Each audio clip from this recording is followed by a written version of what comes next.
1, 2, 3, come on. Come on, come on.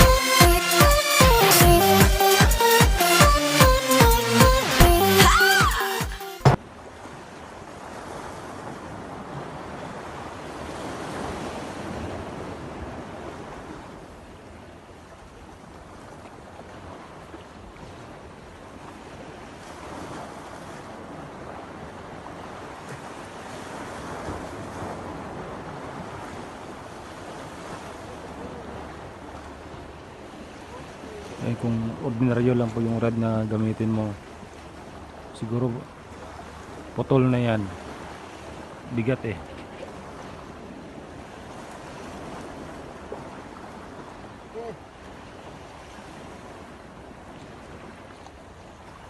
Mahaba to?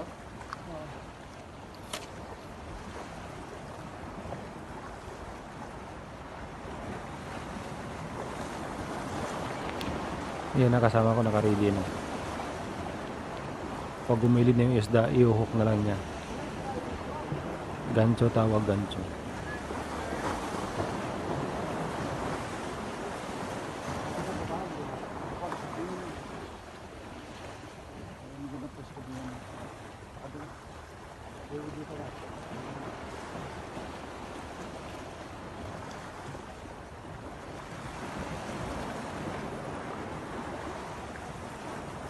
Ayan o, parang babaliin niya yung rad ko.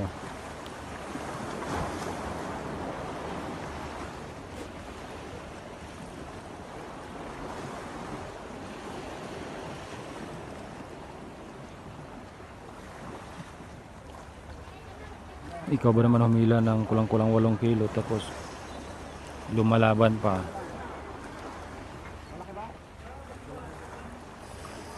Pag ramdam mong nagre-relax yung isda, yan, iangat mo yung rad. Tapos pag bitaw mo ng rad, sabay ikot ng machine mo para yung palapit yung isda sa'yo. Yun po yung technique dyan.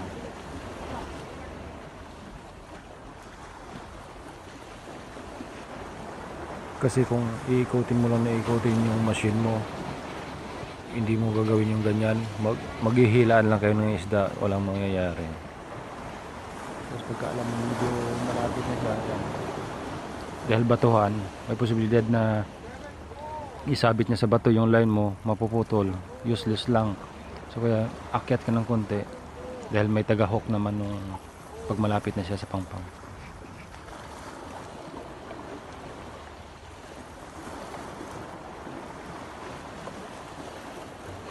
Ay, barakuda.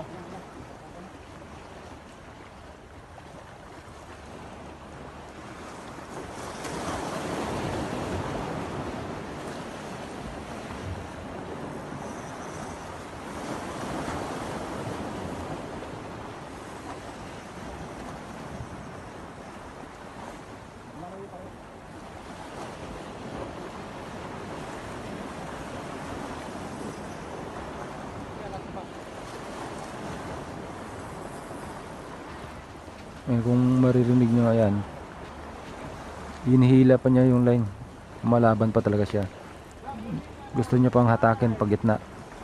So ikaw ba nahuli mo na, hayaan mo pa ba yung makatakas? Siyempre hindi na. Ha? Ah, barakuda na. Barakuda yung.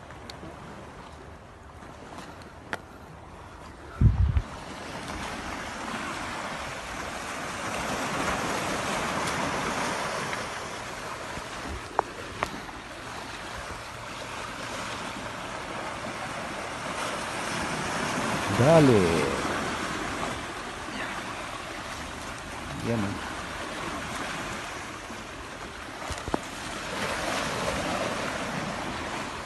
Ayos ba? Ang sabi mo ba? Oh!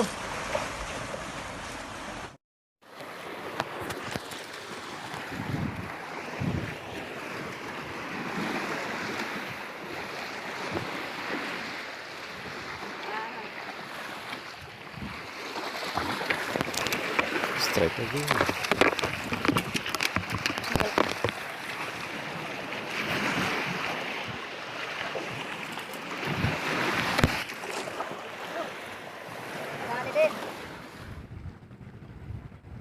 og silupin ta. 4. Ang gumagalaw-galaw pa oh.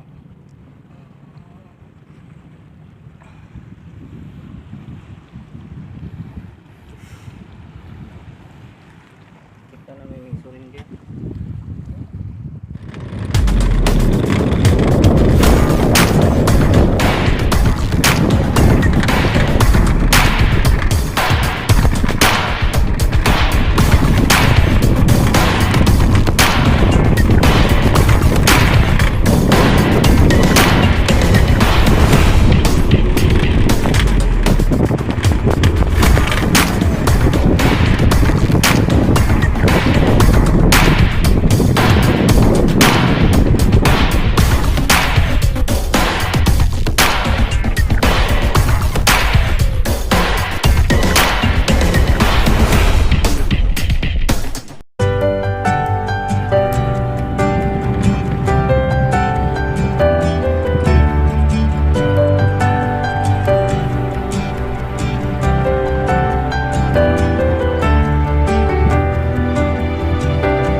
Sabi mo bay. Ay, lami kayo, jackpot. Pag nabiyayaan ako ng dagat, binibigyan ko rin yan.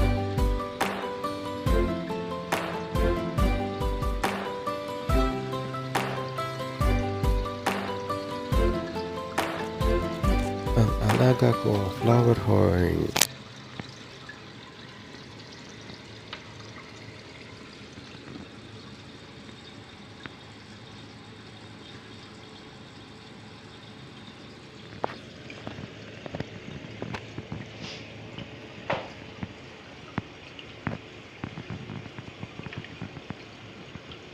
Sarap, sarap na sarap sa barakuda.